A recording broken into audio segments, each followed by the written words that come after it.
In Mark 6, there's a fantastic and quite odd story about John the Baptist and Herod Antipas. This is the same Herod that was involved in Jesus' crucifixion, but now it's a story of why he cut the head off of John the Baptist at the bequest of his daughter, only because she danced.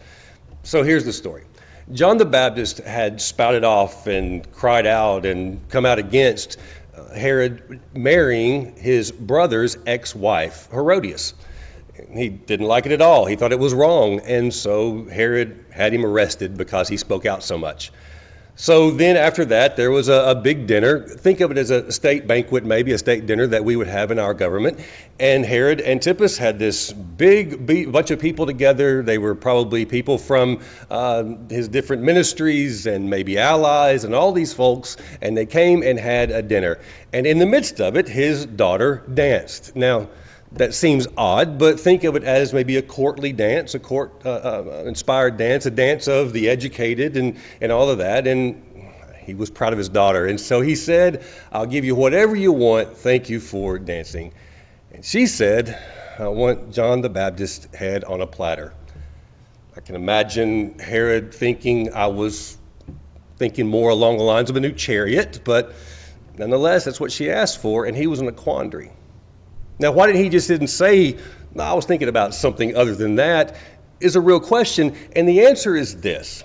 This was a time of an honor and shame culture. We might not understand that completely, but what it meant is that honoring someone or shaming someone allowed them to know if they were inside or outside societal boundaries. It's what kind of kept everything in line. In this day, there was nobody who struck it on their own. You were always sort of kept in a certain box that you were born into. Imagine for a moment if you were one of the allies sitting at the table and you saw Herod make this promise and then not keep it. Make a promise to your daughter and then say no, that you're not going to cut off the head of a man and execute him who had spoken out against you. If you were an ally and you had promises made to you, would you feel real comfortable in those promises now?